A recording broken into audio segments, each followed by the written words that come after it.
Bienvenue dans ce nouvel épisode On papote où on va parler du fait de se reposer quand on est entrepreneur. Et pour ça on se retrouve bien sûr dans une sublime maison de campagne en Charente. Mais d'abord place au café.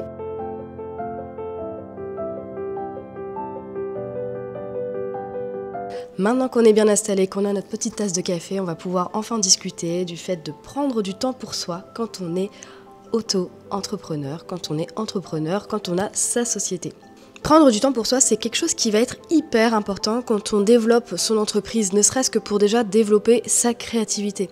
Alors je sais, il y a beaucoup d'entrepreneurs sur les réseaux sociaux qui nous prônent le fait de vraiment travailler non-stop, se lever à 6h du matin, bosser jusqu'à 23h, puis se relever à 4h du matin, avoir une routine en faisant du yoga.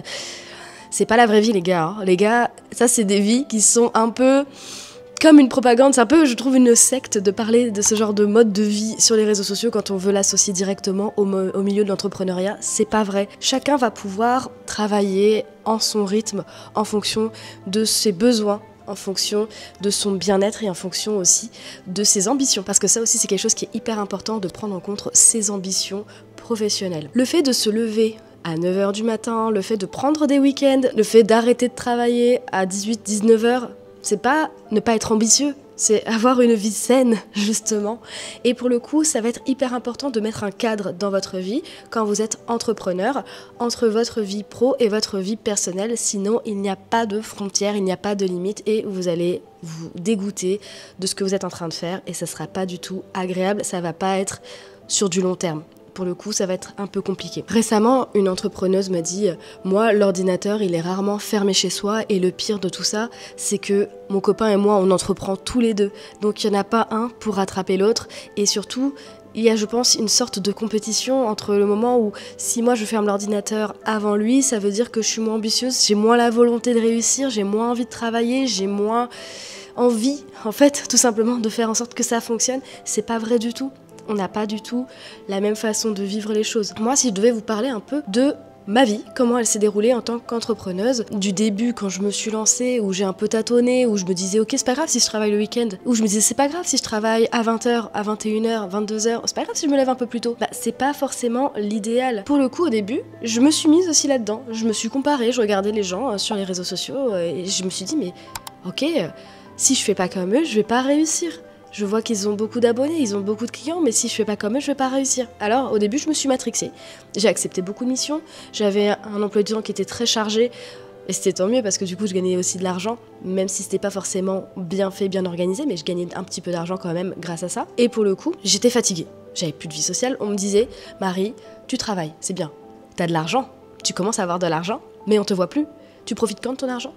Du coup, c'est important de penser à ça. Penser à son bien-être sur du long terme, sur de la durée. Voilà. Travailler non-stop, c'est pas viable sur du long terme, en fait, tout simplement. Ça peut être bien quand vous êtes en lancement, quand vous êtes en train de travailler sur une nouvelle offre, quand vous êtes en train de travailler sur un nouveau produit. Sur du long terme, c'est pas viable. Donc au début, moi, j'étais vraiment un peu avec des horaires schlag. Voilà, j'avais pas de cadre, je travaillais dans le salon, dans le canapé, en pyjama, par terre, parfois dans mon lit. Enfin bref, il y avait pas vraiment de cadre par rapport à tout ça, ce qui fait qu'en fait, quand j'étais en mode travail, je travaillais. Mais quand j'étais en mode chill à la maison, l'ordi, il était tellement pas loin, et j'étais tellement dans le même cadre que quand je travaillais, que finalement, ça faisait aucune différence entre le moment où je chillais et le moment où je travaillais. Et finalement, je me suis rendu compte que parfois, même le week-end, je prenais mon petit déj, tac tac tac, j'ouvrais l'ordinateur, je commençais à faire des petits trucs, à bosser. Oh mince, il est déjà 18h alors qu'on est samedi. Ah mince, c'est déjà 18h alors qu'on est dimanche. Et finalement, cercle infernal. Et je finissais par travailler tous les week-ends, accepter des nouvelles choses. Tout ça parce que j'étais pas organisée. Tout ça parce que j'avais pas pris en compte que ma vie personnelle allait avoir un impact positif si je prenais du temps pour moi sur ma vie professionnelle. Les années ont passé et finalement, j'ai décidé de prendre du temps pour moi en tant que personne. Voilà, tout simplement, pas simplement en tant que business, parce que c'est aussi important de prendre du temps pour son entreprise en business, en plus du contenu ou en plus des choses qu'on fait pour ses clients. Finalement, j'y arrive toujours aussi bien, je gagne toujours et voire mieux ma vie que quand j'étais débordée tous les week-ends, et maintenant j'arrive à dire non, surtout. La dernière fois, on m'a posé la question, désolée, j'ai un peu de retard par rapport au rendez-vous qu'on s'était fixé à 18h45, ça va être plutôt 19h, ça te dérange pas si on déborde? Oui, si, ça me dérange en fait. J'ai pas envie de travailler après 19h. J'ai mis 18h45, dernier délai pour que à 19h j'ai fini pour notre call qui dure 15 minutes. C'est pas pour qu'à 19h on s'appelle et que finalement ça dure 1 heure, à 20h je suis encore là. Je vis pas toute seule, j'ai des choses à faire, j'ai des activités extra...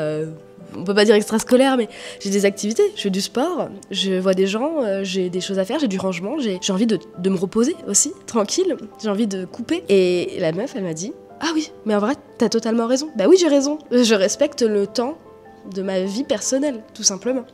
Je me fixe un cadre et je trouve que ça c'est hyper important et c'est souvent négligé quand on se lance dans l'entrepreneuriat. Je vois beaucoup de personnes qui ont l'air débordées sur les réseaux.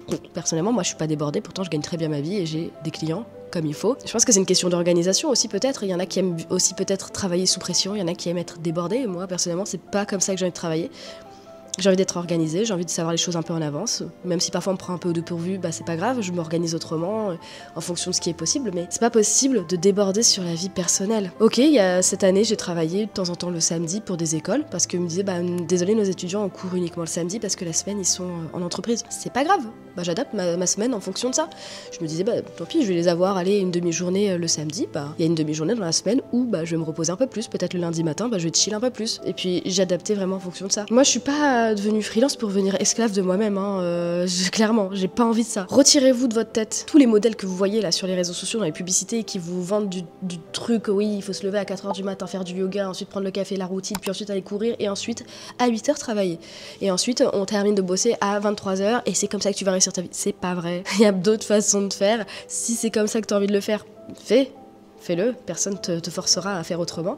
Si t'as pas envie de travailler comme ça, t'as envie d'être un peu plus chill, fais-le aussi, c'est ok. Et puis si t'as besoin d'aide pour qu'on s'organise, pour justement organiser ton temps de travail par rapport à ta vie pro, ta vie perso, c'est quelque chose que je propose aussi dans mes accompagnements personnalisés. Je le fais actuellement avec une de mes coachées. Elle est vraiment hyper contente parce que je lui donne des techniques d'organisation pour éviter que sa vie pro déborde sur sa vie personnelle, ou inversement, que sa vie personnelle déborde sur sa vie pro. Se fixer un cadre dès le départ, c'est hyper important. Se fixer des créneaux horaires. Allouer peut-être des créneaux un peu plus larges quand on travaille pour être sûr d'avoir le temps de réaliser la tâche souhaitée.